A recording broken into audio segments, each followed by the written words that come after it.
베드로가 본 환상. 사도행전 10장 9절에서 23절 말씀입니다. 이튿날 그들이 길을 가다가 그 성에 가까이 갔을 그때에 베드로가 기도하려고 지붕에 올라가니 그 시각은 제6시더라.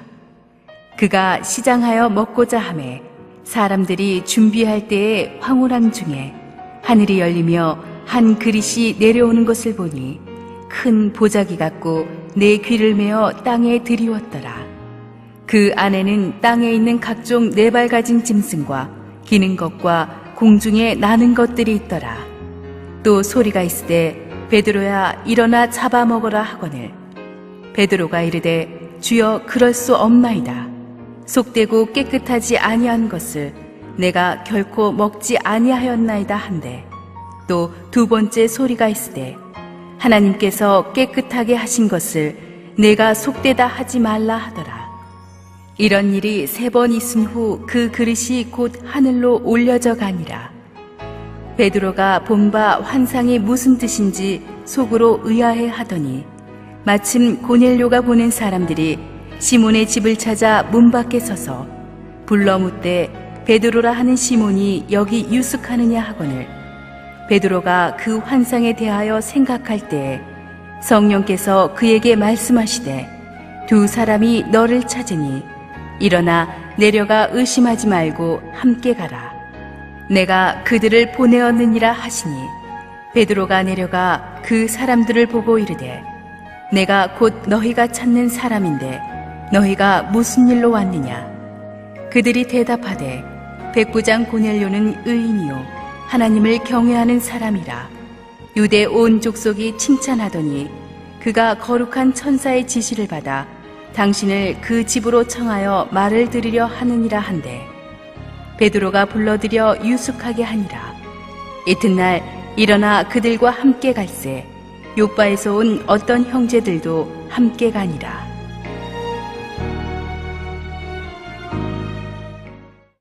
함께 기도하면서 우리 말씀을 열겠습니다. 사랑하는 아버지, 은혜를 감사합니다. 주님, 이 아침에 하나님이 부어주실 환상과 음성을 기대합니다. 주님, 죄인인 우리들에게 하나님께서 말씀하여 주시옵소서. 예수님의 이름으로 감사기도 드렸습니다. 아멘. 지난주에 우리는 이방인이었던 로마 백부장 고넬료에게 찾아오신 하나님의 스토리를 함께 묵상했습니다. 하나님의 사람이 기도할 때는 어떤 영적인 목마름을 가지고 기도를 합니다. 영적으로 어린 사람들은 항상 주시옵소서의 기도가 거의 대부분이지만 영적으로 발전하게 되면은 더 큰 은혜를 찾는 기도를 많이 하게 됩니다. 영적인 목마름을 채워달라는 그런 기도를 하게 되는데 그 영적인 목마름을 주신 분이 하나님입니다. 우리가 하나님을 갈망하는데 그 갈망을 주신 것이 하나님입니다. 하나님이 우리가 하나님을 갈망하기를 원하십니다. We hunger for God, but God gave us that hunger. 그래서 이렇게 딱 연관이 되어 있습니다. 아직 거듭나지 못한 고넬료였지만 기도와 구제의 사람이었기 때문에 하나님을 향한 갈망이 있었습니다. 그 목마름을 하나님이 채워주신 것입니다. 이 목마름 때문에 하나님이 고넬료와 베드로를 만나게 하셨고 그 만남이 로마 제국 전체로 복음이 번져나가게 되는 계기가 됩니다. 그래서 얼핏 보면 고넬료 한 사람을 위한 개인 기도응답 같은데 그 기도응답을 해주시면서 하나님께서는 로마 제국 전체로 가는 복음의 그 수로를 열어 제치는 그런 놀라운 일을 행하셨던 것입니다. 이 스포츠 경기에서도 보면 각자 선수들이 자기의 기록을 위해서 자기 포지션을 열심히 뛰는 것 같죠. 메시가 열심히 뛰는 것은 연봉도 올라가고 자기 성적을 내고 자기 골을 넣고 인기를 구가하기 위해서인 것 같지만 감독은 그 선수들의 움직임을 다 하나로 묶어서 팀의 승리로 일궈냅니다. 그러니까 개인적인 성공과 팀의 승리가 함께 가는 것입니다. 팀이 챔피언십을 많이 따면은 개인적인 레코드도 많이 좋아집니다. 하나님께서도 그렇습니다. 작은 그림과 큰 그림을 함께 맞춰 가십니다. 우리 한 사람 한 사람이 각자 개인의 어젠다를 가지고 기도하지만 어느 순간부터 성령의 이끄심을 따라서 영적인 갈망을 가지고 주님께 나아갑니다. 그러면 하나님께서 기도 응답을 하시는데 우리 각자의 기도에 응답하시면서 거대한 하나님 나라를 이루어 나가는 그 계획도 같이 그 응답을 통해서 이루어 가시는 것입니다. 목사님들은 각자 개인의 교회의 부흥을 위해서 기도하지만 하나님께서는 그 기도를 하나로 묶어서 응답하시며 민족 복음화를 이루시는 것입니다. 그리고 민족 복음화를 이루시면서 그 민족을 세계 선교를 위한 동력으로 사용하시는 줄로 믿습니다. 한국 교회들이 왜 이렇게 부흥했습니까? 민족 복음화를 위해서입니다. 한민족은 왜 이렇게 복음화되었습니까? 세계 선교의 동력으로 쓰임받기 위해서인 줄로 믿습니다. 그래서 고넬료 한 사람의 개인의 기도 응답이었지만 결국은 거대한 하나님 나라의 꿈을 이루어가는 하나님의 그림이었습니다. 그래서 기도하는 사람이 하나님의 음성을 듣는 것입니다. 이 9절에 보니까 이튿날이라고 되어 있죠. 그 이튿날은 가이사랴의 로마 백부장 고넬료가 오후 3시에 기도하던 중 하나님의 음성을 들었던 그날 다음 날이라는 뜻입니다.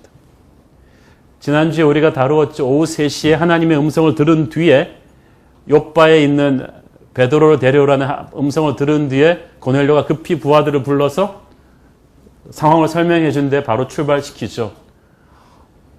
군인인 걸 봐서 아마 빨리 출발했을 거예요. 군인은 명령 떨어지면 가야 되잖아요. 그래서 한 오후 5시쯤에는 출발시켰을 텐데 이 가이사랴와 욥바의 거리가 한 50km 정도 그 당시 도로 상황이 별로 좋지 않았던 점을 감안해서 성인 남자가 도보로 약 12시간 걸리는 거리입니다. 그런데 그 다음날 12시에 딱 도착한 거예요. 그러니까 오면서 잠깐 눈 붙일 시간 제외하고는 전력으로 온 거죠. 그렇게 와서 그들이 도착할 12시쯤에 하나님께서는 베드로를 준비시키고 계셨습니다. 베드로가 몰랐어요. 그렇지만 베드로가 그날 또 기도하려고 지붕에 올라가 있었습니다. 팔레스타인의 건축 양식을 모르면 우리는 왜 기도하러 지붕에 올라가나 그 생각이 들잖아요. 기와집 우리 올라가면 드르륵 떨어질 것이고 초가집 올라가면 빠질 것이고 옥상에는 요즘 못 올라가게 돼 있잖아요. 근데 왜 옥상에 올라갔는가? 이 팔레스타인의 옥상이 평평해요. 그리고 테라스까지 돼 있어서 대부분의 집이 요즘으로 말하면 하늘 가든 같이 돼 있습니다. 거기서 성경책도 많이 읽고 잔치도 하고 그러던 곳입니다. 신앙심 깊은 유대인들은 대개 하루에 3번, 오전 9시, 정오, 그리고 오후 3시에 여기 올라가서 기도를 했는데 베드로가 그랬던 것 같습니다. 자, 보세요. 항상 기도하던 고넬료에게 말씀하셨던 주님께서 항상 기도하는 베드로에게 나타나 말씀하십니다. 두 사람은 이미 기도로 성령님께서 준비한 다음에 만나게 한 것입니다. 기도는 기도를 만납니다. 기도하는 사람은 기도하는 동역자를 만납니다. 신앙 좋은 배우자 만나게 해주세요. 그러면서 자기는 기도 안 해. 그러면 그거 어떻게 맞겠어요? 여러분이 기도하는 사람을 만나고 싶으면 기도해야 돼요. 믿음의 동역자들은 기도의 동역자들입니다. 기도의 동역자들끼리는 만나면은 의견이 달라도 빨리 조율이 됩니다. 내 안에 있는 성령이 내 형제 안에 있는 성령과 한 성령이시기 때문에 하나로 맞추어 주기 때문입니다. 그래서 기도하는 사람들은 하나님이 팀워크를 만들어 주기가 쉽습니다. 교회 일을 하면서 기도하지 않으면 하나님이 팀워크 만들기가 참 어렵습니다. 조율해 줄 수가 없으니까. 그런데 베드로에게 기도 중에 말씀하시고 고넬료에게 기도 중에 말씀하십니다. 베드로는 기도의 사람이었습니다. 사도행전 3장에서 베드로가 안진뱅이를 일으킨 때가 오후 3시였는데 그때도 기도하러 올라가던 중이었습니다. 그때 그는 뜻하지 않은 안진뱅이를 일으키는 기적에 쓰임받았습니다. 그 기적 때문에 뜻하지 않은 설교를 했습니다. 그 설교 때문에 뜻하지 않게 3,000명이 그날 예수를 믿었습니다. 그런 엄청난 기적을 체험했기 때문에 베드로는 늘 체험적으로 모든 기적과 능력과 축복의 근원은 기도라는 것을 알고 있었습니다. 기도는 맛을 들인 사람이 잘합니다. 이게 제일 빠른 길인 걸 알기 때문에 항상 기도에서 응답을 받아요. 그래서 영적인 빈익빈 부익부 현상이 일어나죠. 기도해서 응답받는 사람은 재밌으니까 계속 기도해가지고 하나님의 축복을 계속 받아요. 옆에 사람은 그걸 보면서 부러워하고 막 양만 오르지만 여러분은 계속 기도하는 사람이길 바랍니다. 기도하는 사람에게는 하나님의 음성이 들려요. 하나님은 계시와 환상을 기도하는 사람에게 보여주시고 기도하는 사람에게 하나님께서 능력을 주십니다. 그래서 항상 역사는 부흥은 영적인 썸띵은 항상 기도하는 사람 중심으로 일어나는 거예요. 그래서 항상 스포츠 경기에서도 카메라가 톱스타한테 딱 카메라 맞추고 따라가듯이 메시나 루니한테 딱 맞추고 따라가듯이 항상 영적인 세계에서는 기도하는 사람 따라가면 돼요. 위대한 영적인 브레이크드루는 그 사람 중심으로 일어납니다. 거꾸로 말하면 기도하지 않으면 아무리 능력이 많고 아무리 바쁘게 일해도 하나님이 일하시지 않아요. 성령의 역사는 기도를 스톱하는 그 순간 스톱됩니다. 성령의 능력은 기도하는 자에게 임합니다. 그러므로 우리는 어떤 상황 속에서도 기도의 끈을 놓지 않고 기도해야 합니다. 예수님을 보십시오. 얼마나 많은 능력을 가지신 분입니까? 얼마나 바쁘신 분입니까? 그런데 예수님의 그 엄청난 파워 사역의 배경에는 날마다 아침에 일어나서 기도하시던 그분의 기도가 있습니다. 밤새 기도하시고 철야 기도하시고 40일 금식하시고 항상 기도하시는 예수님을 보면서 아무리 무식한 제자들이지만 3년 동안 느낀 게 많았습니다. 기도해야 되는구나. 그래서 이 베드로는 항상 기도했던 거예요. 그래서 기도하는 중에 자 여러분 사도행전에서 이 기적이 터진 타이밍들이 되게 우리가 기적 터지는 타이밍이라고 생각하는 때가 아니에요. 우리는 기독교적으로 보면 새벽 아니면 밤 집회 때 기적이 터져야 되잖아요. 그런데 12시에 오후 3시에 가장 졸리는 시간에 이 기적들이 터져요. 기도하는 사람에게는 언제든지 기적이 일어날 수 있습니다. 자기가 전혀 예기치 않았던 때 일어납니다. 그의 하루하루는 하나님의 섭리와 기적의 연속입니다. 사도행전에 보면 곳곳에 교회가 세워지고 큰 부흥이 일어나는데 미안한 일이지만 베드로나 요한이나 바울이 오늘은 부흥의 날 그래갖고 축복과 이런 치밀한 계획을 세우고 그들의 블랙베리에 그게 담겨 있었던 거 아니에요. 오늘 안전병 일어난다. 3,000명이다. 이렇게 써있던 거 한 번도 없어. 아무 계획도 없었는데 그들은 기도하며 성령의 플로우를 따라 움직이고 있는데 사고처럼 터진 거예요. 준비와 계획이 중요하지 않다는 말이 아닙니다. 다만 하나님은 기도하는 사람은 유연하게 자기의 인생을 놓고 있어야 돼요. 그러면 기도하는 사람의 인생에 하나님은 항상 예측 불허 아주 다이나믹하게 개입하기를 즐겨 하십니다. 저는 하나님이 오늘도 그렇게 뜻하지 않게 개입하셔서 뜻하지 않은 기적과 부흥을 체험케 해주시기를 갈망하고 있습니다. 내일은 또 무슨 일이 일어날까? 거꾸로 말하면 아무리 능력 있고 열심히 있다고 해도 기도하지 않는 사람한테는 이 거룩한 서프라이즈가 없습니다. 거룩한 서프라이즈가 없으니까 그 사람의 신앙생활이 아주 보링한 거예요. 매너리즘에 빠진 것입니다. 제가 아는 그 공학 박사 한 분이 미국에서 이제 유학을 하는데 미국 교수님이 멘토가 됐잖아요. 근데 그 멘토랑 친하고 싶은데 영어가 잘 안 돼서 자기의 그 멘토를 사랑한다는 마음이 표현이 안 돼요. 그런데 어느 날 교수님이 자기가 다른 도시에 강의 가는데 너 운전 좀 해주려고 그러는 거예요. 5시간 왔다 갔다 하는데 와, 이 교수님과 교제할 수 있는 좋은 기회. 그래서 이 백인 교수님을 모시고 자기가 운전하고 쫙 가는데 영어를 못하니까 말을 하고 싶은데 대화가 자꾸 끊기는 거예요. 그래서 할 수 없이 거기까지 가는데 2시간 반을 침묵 속에서 갔어요. 가다가 그래도 내가 좋아하는 이 이슈를 가지고 이 미국 교수님한테 대화를 해서 인상을 잘 심어야 되는데 가는데 이분이 한국에서 공학도인데 자동차 정비를 잘했대요. 근데 교수님 차가 엔진이 툭툭툭툭한데 소리가 안 좋더래요. 왜냐하면 거기에 베어링이라는 이 부속품이 문제라는 걸 딱 안 거예요. 그래서 베어링이 문제라는 말을 이제 영어로 선생님한테 해줘야 되는데 베어링이 문제라는 말을 영어로 어떡하지 그러다가 갑자기 침묵을 깨면서 한마디 했습니다. It's boring 그런 거예요. 그걸로 그분의 인생은 굉장히 복잡해졌어요. 2시간 반 동안에 교수 얼굴 보면서 가다가 It's boring 그랬어요. 그런데 많은 사람들이 신앙생활이 그래요. 그냥 쭉 가면서 가다가 할 말이 없어요.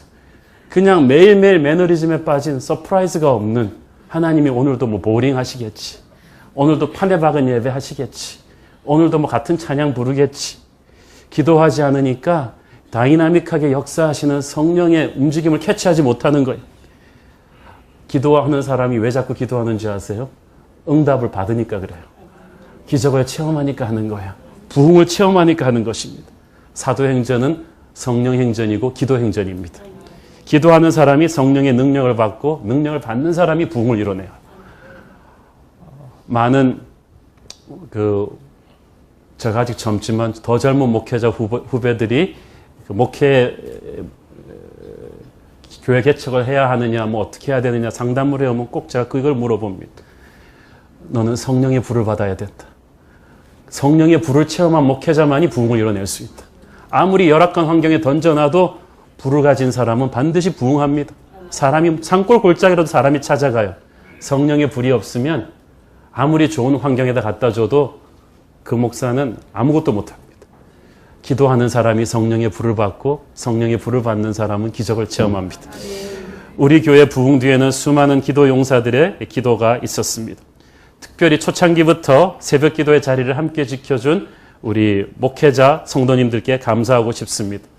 이번에 처음 쓴 제 목회 칼럼에 제 목양 칼럼을 보고 싶은 분은 꼭 이거를 사서 제가 그걸 쓴 거가 새벽 기도는 그 교회 출석 인원의 11조와도 같습니다. 1000명 교인이 있으면 100명의 새벽 기도 용사가 있어야 합니다. 기도는 보이지 않지만 교회를 성장시키는 가장 강력한 힘입니다. 하루의 첫 자락을 말씀을 묵상하고 기도로 시작하는 사람은 벌써 한 차원 높은 인생을 살게 되어 있습니다. 개인적으로 함께 엎드려 새벽에 기도해주는 성도님들이 얼마나 고맙고 마음 든든한지 모르겠습니다. 기도는 다른 방법 다 해보다가 안 되면 선택하는 최후 옵션이 아닙니다. 다른 그 모든 것을 시도하기 전에 가장 먼저 하는 최고의 선택이 기도가 되어야 합니다. 저는 우리 새로운 교회 그 새벽 기도 성도님들의 기도가 너무 감사하고 특히 최근 몇 개월 전에 생긴 우리 중보기도 팀들 너무 감사합니다. 여러분들이 기도해 주시니까 예배가 달라지고 또 주일학교가 달라지는 걸 느낍니다. 새로운 교회는 이 기도의 불길이 끊기지 않아서 성령의 기적을 날마다 체험하는 그런 교회가 되기를 바랍니다. 11절에 보니까 하나님께서 베드로의 환상 중에 하늘을 열어주셨다고 했습니다. 하늘을 열어주었다는 것은 하나님의 마음을 열어 보여주셨다는 뜻입니다. 아무에게나 열어주는 거 아닙니다. 하나님의 자녀에게만, 그것도 기도하는 자녀에게만 하나님이 하나님의 마음을 열어 보여주시는 것입니다. 오늘 여러분 기도 가운데 하나님께서 하늘을 열어주시기를 바랍니다. 하나님의 마음을 활짝 열고 보여주시기를 바랍니다. 하나님의 마음을 본 사람, 하늘을 본 사람은 땅의 것에 연연하지 않습니다. 베드로에게 보여주신 환상의 의미가 분명했어요. 베드로는 열심히 기도하는 중에 근데 얄궂게도 그 타이밍이 베드로가 기도가 다 끝난 다음에 점심 식사를 준비해야 되는데 그날따라 밑에서 형제들이 우리 베드로 사도님에게 맛있는 음식을 대접하겠다고 냉면하고 갈비 굽고 김치찌개하고 고등어 올리고 냄새가 그냥 솔솔 쫙 올라가는 거예요. 그랬더니 참 저는 이 말이 재밌어요. 그러면은 주님 같았으면 끝까지 기도하셨을 텐데 베드로는 그가 시장하여 먹고자 하며 베드로는 주님 상황이 이렇사오니 기도를 빨리 마무리하겠습니다 하고 기도를 마무리하려고 했는데 그 마무리하는 그 순간에 하늘이 열린 거예요. 베드로가 조금 늦게 열어주시지 하늘문이 열렸는데 보여주시는 환상도 먹는 거랑 관련이 있어요. 하나님이 참 재미있어요. 배고프니까 지금 눈에 보이는 게 다 먹을 것뿐인데 하늘에서 밥상이 내려왔어요. 큰 그릇이에요. 보자기같이 큰 그릇이에요. 아마 한국 사람이 표현했다면 그냥 상다리 부러지게 내려왔는데 거기에 큰 그릇에 온갖 종류의 동물들이 담겨 있었습니다. 땅에 있는 각종 네발 가진 짐승과 기는 것과 공중에 나는 것 이것들이 내려왔는데 하나님의 음성이 딱 들리는 거예요. 잡아먹어라. 아마 한국 사람 같으면 yes sir 그러면서 그냥 먹었을 거예요. 못 먹는 게 어디 있겠어요 우리 한국 사람이. 근데 베드로는 싫다는 거예요. 14절 싫다 그런 정도가 아니라 하나님을 야단쳤습니다. 14절 같이 보세요. 시작. 베드로가 이르되 주여 그럴 수 없나이다. 속되고 깨끗하지 아니한 것을 내가 결코 먹지 아니하였나이다. 베드로 참 용감해요. 하나님한테 노 그런 것도 모자라서 이런 거 하면 안 되잖아요. 속되고 깨끗한 거 먹으면 안 되잖아요. 그리고 하나님을 야단친 것입니다. 근데 베드로가 이렇게 무례하게 야단친 하나님한테 감히 대든다는 이유가 있습니다. 하나님이 일찍이 구약시대 때 유대인들에게 모세를 통해서 주신 율법이 있습니다. 레위기 11장과 신명기 14장에 하나님께서 율법을 뭐라고 하셨냐 하면은 이런 음식을 잡아서 이런 동물들 잡아먹지 말라고 한 리스트가 있습니다. 그 중에서 땅에 기는 벌레들과 이 새들 이런 리스트가 있는데 그 리스트에 나온 동물들이 어떤 거예요? 하나님께서 그렇게 함으로써 유대인들이 자기 몸의 건강도 지키고 우상 숭배하면서 아무거나 잡아먹는 주변 이방 민족들과 스스로를 차별하게 주신 율법입니다. 유대인들은 어릴 때부터 그 코셔라고 불리는 그 엄격한 음식 규례를 지키는 데 있어서 아주 타협이 없었습니다. 2000년이 넘도록 유대인의 자부심을 가지고 그 전통을 지켜왔는데 갑자기 하나님이 그런 부정한 음식을 짐승들을 잡아먹으라고 하니까 이건 아무리 배고파도 할 수 없는 일이었죠. 그런데 하나님께서 두 번째 말씀하십니다. 하나님께서 잘 보세요. 깨끗하게 하신 것을 내가 속되다 하지 말라. 영어 성경에 보니까 15절 Do not call anything impure that God has made clean. 이 말에는 어떤 의미가 담겨 있습니까? 우리가 이것이 거룩이다, 이것이 예배다, 이것이 정통신앙이다라고, 이것이 예수 잘 믿는 길이다라고 말하는 것들 중에 하나님의 뜻이 아닌 게 있다는 말이에요. 원작자와는 전혀 다른 의도로 우리가 부르는 노래가 있다는 것입니다. 우리는 이것이 바울은 교회를 핍박할 때 이것이 하나님의 뜻이라고 생각했어요. 중세기 유럽의 국가들이 중동 지역으로 군대를 보내서 그곳 사람들을 학살하면서 God wills it. 이것이 하나님의 뜻이다라고 했던 것과 마찬가지죠. 이것이 하나님의 뜻이라고 했는데 이게 아니었다는 거예요. 내가 깨끗하다 했는데 왜 네가 더럽다고 하느냐? 지금 네가 나에게 거룩을 가르치느냐? 이 상황을 3번 반복합니다. 하나님께서 뭔가를 반복해서 말씀하시면 거기에 어떤 의미가 있습니다. 베드로는 이 환상에 담긴 하나님의 메시지를 금방 깨달을 수 없었습니다. 17절에 보니까 뜻이 무엇인지 속으로 굉장히 의아해했다고 되어 있습니다. He wondered 이렇게 되어 있죠. 19절에는 그 환상에 대해서 깊이 고민하며 생각했다고 했습니다. 사실 이런 과정은 반드시 필요합니다. 하나님이 보여주신 비전은 여러분이 고민해 봐야 합니다. 묵상해 봐야 합니다. 특별히 말씀을 붙들고 묵상하셔야 합니다. 말씀을 충만한 사람만이 하나님의 환상을 해석할 수 있는 영적인 분별력이 생기거든요. 그리고 그 말씀을 베이스로 해서 성령께서 지혜를 주십니다. 베드로는 심각했습니다. 이 환상이 해석이 안 되는 거예요. 우리는 하나님의 환상을 보기를 원합니다. 그렇죠? 하나님의 음성을 듣기를 원하는데 정작 하나님이 음성을 주시면 속 시원하다 그러는 사람이 성경에 별로 없었어요. 사실은 음성 듣기 전이 훨씬 나았어요. 음성을 듣는 그 순간부터 평안 끝 혼란 시작이었어요. 아브라함이 음성 듣기 전에는 아주 편안히 잘 살았습니다. 75세까지 편안하셨어요. 준재벌이었는데다가 메소포타미아에서 아브라함이 걱정할 게 있었습니까? 하나님의 음성이 듣고 나서 아브라함이 속 시원했을까요? 너의 그 좋은 땅과 재산 다 처분하고 너의 아비의 친척을 떠나 내가 지명하는 땅으로 가라. 어딘지도 몰라요. 그냥 가라는 거. 아브라함은 그때부터 혼란과 고난의 시작이었어요. 음성을 듣는다는 것은 그런 것입니다. 여러분, 베드로의 경우처럼 하나님이 음성을 들려주실 때 우리가 익숙한 전통과 현실을 완전히 부숴야 되는 음성이 많습니다.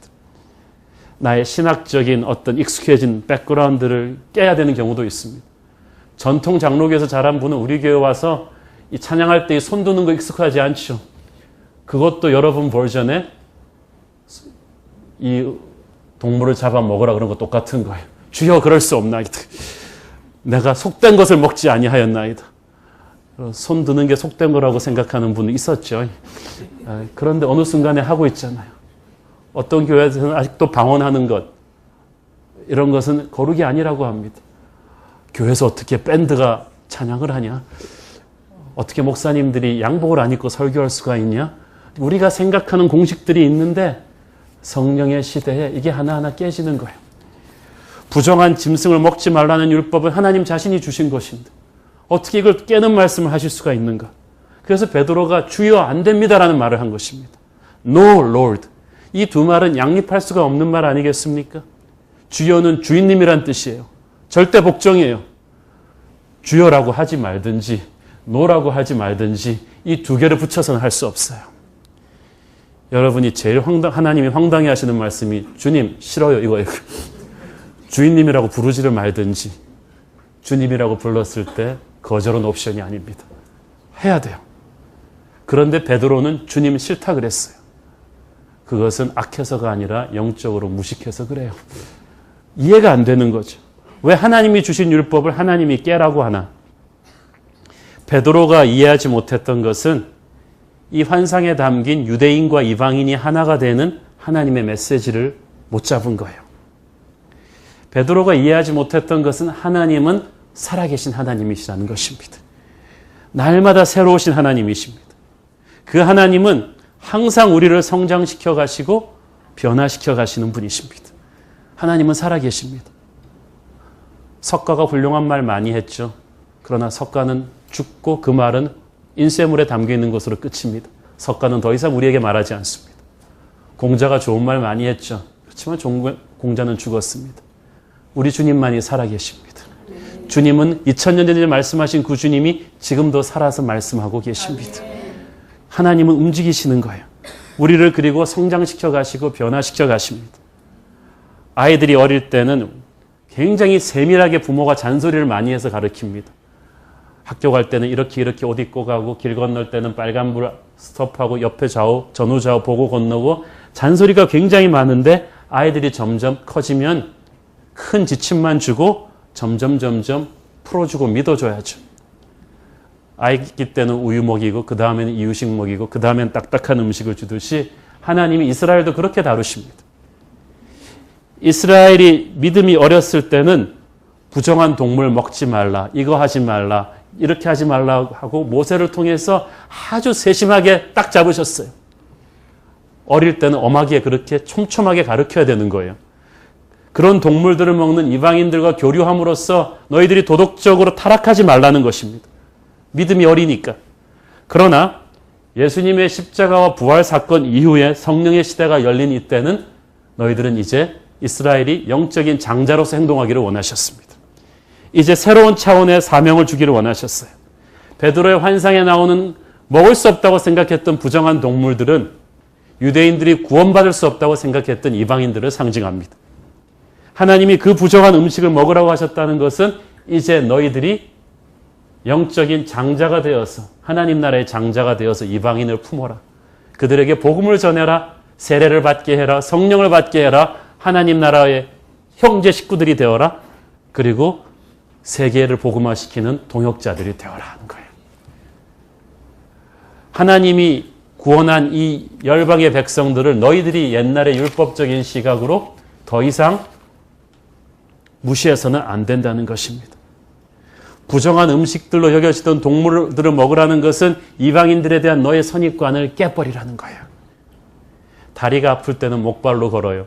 그렇지만 건강해지면 목발에 의지하던 것을 치우고 가듯이 이스라엘의 믿음이 연약했을 때는, 어렸을 때에는 이 철저하게 하나님에게만 집중하는 유대인 중심의 전통과 율법이 필요했지만 이제 성령의 시대, 부흥의 시대, 예수의 보혈로 유대인과 이방인이 하나가 된 시대는 그 선입관을 깨고 열방을 가슴에 품어야 된다는 뜻입니다. 그러니까 하나님께서 자기가 한 말을 번복하신 것이 아니고 아버지께서 영적으로 자라는 어린아이를 이제 성숙한 어른으로 대우하시는 것입니다. 이제 이스라엘은 영적인 장자의 마음으로 율법의 시대의 자기중심주의에서 벗어나야 되는 것입니다. 갈라디아서 3장 28절 시작. 너희는 유대인이나 헬라인이나 종이나 자유인이나 남자나 여자나 다 그리스도 예수 안에서 하나이니라. 아멘. 이것이 골수 유대주의자 바울이 성령 받고 하는 말이에요. 베드로가 환상에서 본 동물들을 담은 그릇은 동서남북 전체를 아우르는 넓은 보자기처럼 엄청나게 컸습니다. 이 말은 하나님의 품은 우리가 생각하는 것보다 훨씬 크다는 뜻입니다. 내 아버지의 집에는 거할 곳이 많다고 했습니다. 요즘 천국 보고 온 분들 간증집 책들이 많이 나왔잖아요. 그런데 하나님 공통점은 그거예요. 천국은 우리가 생각하는 것보다 훨씬 크다. 하나님께서는 유대인들뿐 아니라 저 열방의 자녀들을 다 예수 믿게 해서 하나님 나라로 끌어들이고 싶으신데 그러기 위해서는 베드로, 요한, 바울 같은 유대인 크리스천 지도자들이 이방인들에 대한 편견을 버리고 복음의 생수를 그가 나가는 그 수로를 활짝 열어젖게야만 했습니다. 이 고넬료 만나는 사건이 그것이었습니다. 사도 사울이 바울 되게 하는 사건이 하나의 축이었다면 또 하나의 축은 고넬료와 베드로 만나게 하는 사건입니다. 하나님의 사랑이 얼마나 넓습니까? 그의 팔이 품지 못하는 사람들은 없습니다. 우리 인간은 우리한테 좋은 사람만 품지만 하나님은 얼마나 넓은 팔로 상상할 수도 없는 사람들을 다 품습니다. 계시록 7장에서 사도 요한은 각 나라와 족속 방언에서 아무라도 능히 셀 수 없는 큰 무리가 흰옷을 입고 보좌 앞과 어린 양 앞에 섰다고 했습니다. 수많은 무리들이 줄지어 그분을 보기 위해 따르네. 여기서 나오는 수많은 무리들, 아무라도 능히 셀 수 없는 큰 무리라는 말은 그 어떠한 인간도 천국 인구를 카운트할 수가 없다는 것입니다. 그 말은 우리가 생각하는 것보다 하나님의 은혜의 폭, 구원의 팔이 훨씬 넓다는 것입니다. 여러분 생각하기에 저런 사람은 절대 천국에 없겠지, 그런 사람도 있다는 거예요. 가서 여러분이 천국에 가서 진짜 못된 친구를 만나서 깜짝 놀란다고 합시다. 네가 어떻게 왔니? 그러면 그 친구도 놀랜대잖아요. 너도 왔니? 그러면서 서로 놀래는 것입니다. 우리 중에 누가 자격이 있어서 구원받습니까? 하나님의 큰 팔로 구원하셨는데 문제는 구원받은 다음에는 우리는 돌아서서 새신자 구박한다는 거예요. 쟤들까지 꼭 받아야만 합니까? 베드로가 이것을 이해를 못했어요. 성령께서 왜 이 시점에 갑자기 이런 환상을 보여주시는지 당혹스러웠습니다. 베드로는 이미 충분히 바쁜 사람이거든요. 예루살렘 교회만 10,000명이 넘죠. 그리고 백보 양보해서 유대인의 피가 반쯤 섞인 사마리아인 선교까지 자기가 했단 말이에요. 그래갖고 사마리아 교회 예루살렘 부흥운동 막 바쁜데 현상 유지만 해도 교회는 잘 될 것 같은데 갑자기 성령께서 새로운 세계로 등을 떠미시는 것입니다. 여러분, 선교는요, 성령께서 등 떠밀지 않으면 우리 절대 안 합니다. 우리끼리 좋은데 왜? 주차도 불편한데 전도를 왜 또 합니까? 근데 신앙생활이 이런 거예요. 나보기에는 다 잘 되는 것 같아도 이것만 해도 될 것 같은데 하나님이 내가 익숙하지 않은 새로운 모험으로 도전하십니다. 처음에는 이해할 수 없고 내가 익숙한 전통과 방법을 깨버리는 것이 불안하고 떨리기까지 합니다. 제가 대학교 4학년 때 목사로 헌신되기로 결심하던 그 수양에서 방언받았는데 저는 방언받기 갈망했던 사람이 전혀 아니었어요. 오히려 방언의 은사로부터 보호받기를 원했어요. 왜냐하면 아주 보수 전통 장로교에서 자라가지고 그런데 그냥 확 성령의 손길이 입술을 스치는데 그럼 어떡하겠어요. 그렇지만 당혹스럽죠. 그러나 마치 서핑같이 그 성령의 파도를 잡아타면 그때부터 생각하지도 못한 시대가 시작돼요. 방언 받기 전과 후의 기도는 확 다른 거 아시죠? 우리가 익숙한 전통과 방법을 깨는 것이 불안하지만 고민을 하면 하나님 앞에 엎드리지만 이런 일이 일어날 때 여러분 걱정하지 마십시오.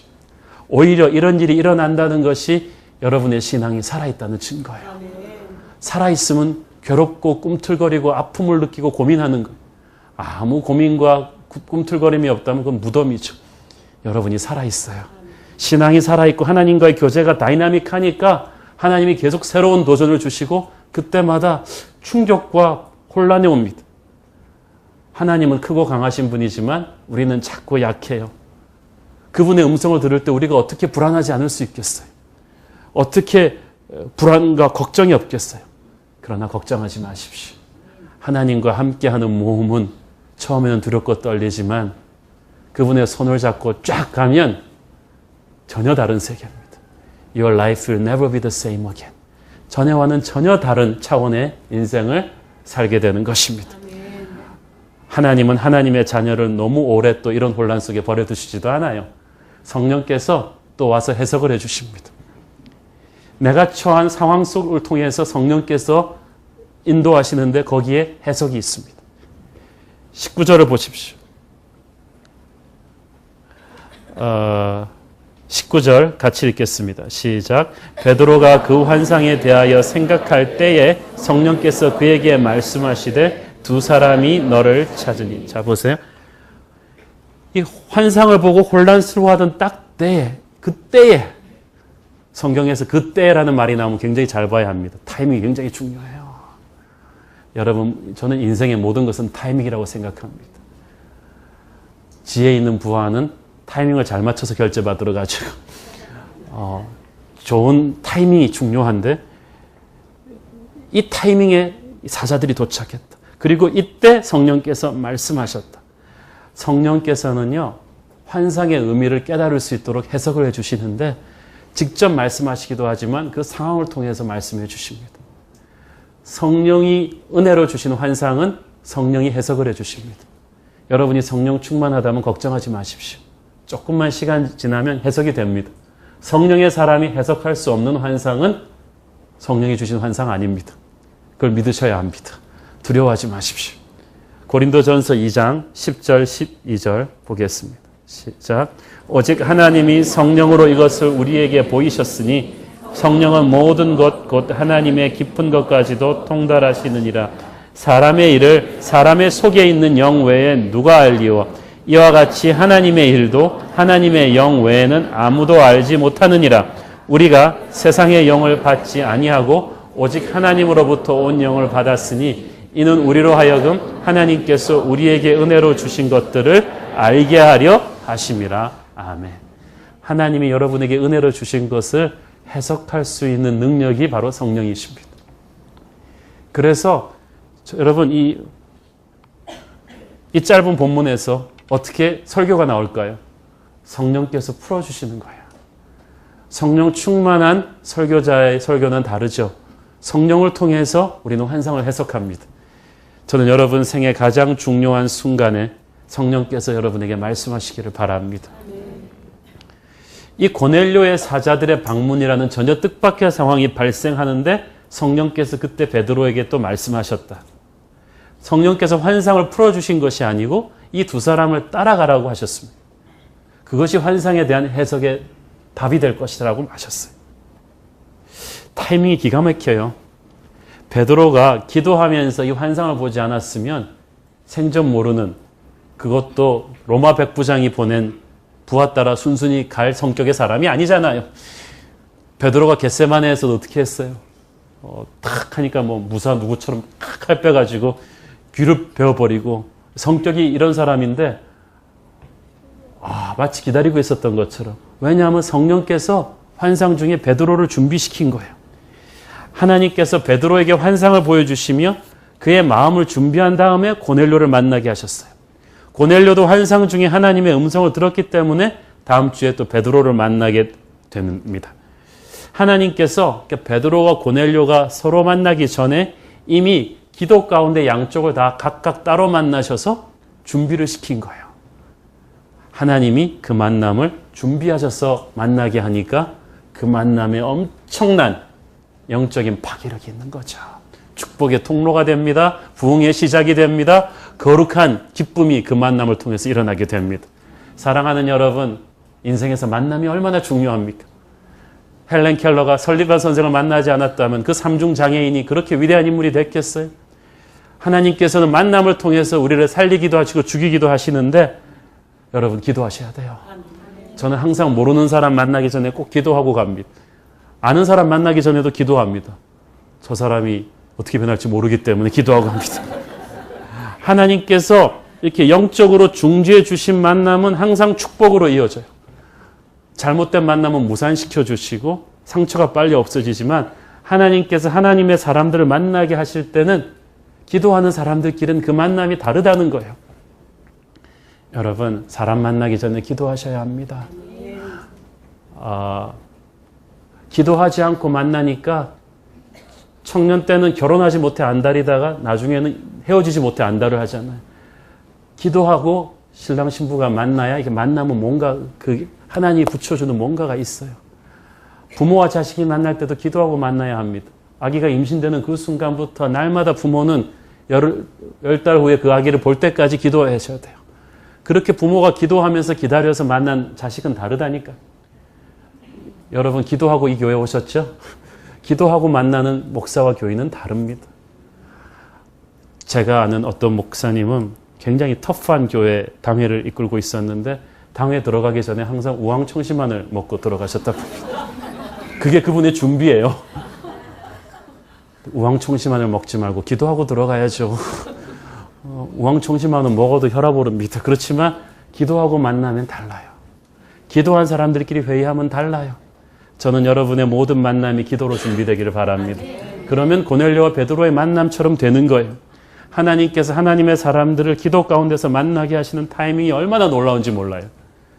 제가 YM의 총재 로렌 커닝엄 목사님한테 들었는데 그 CCC 총재 빌 브라이트 박사가 살아계셨을 때 한 번은 콜로라도 스프링스의 그 YM 그 총재인 로렌 커닝엄이 집회하러 왔는데 갑자기 빌 브라이트이 전화가 왔대요. 근데 자기는 빌 브라이트이 그 도시에 왔는지도 몰랐는데 빌 브라이트 와가지고 알았대요. 그러면서 로렌 내가 너를 만나야 된다. 만나봤더니 로렌 you wouldn't believe what I heard God speak about the ways to evangelize the world in the last generation. 이 마지막 시대에 우리가 지상명령을 완성하는 이 전략을 하나님께서 기도 중에 주셨는데 이거 들어보라고. 7개 전략을 자기가 기도 중에 받은 전략을 딱 줬는데 로렌 커닝엄이 보고 Bill, did you copy my vision? 그러더니 하나님이 며칠 전에 자기가 기도 중에 받은 그 비전을 보여주신 거예요. 그리고 YM과 CCC가 연합해야 된다는 거죠.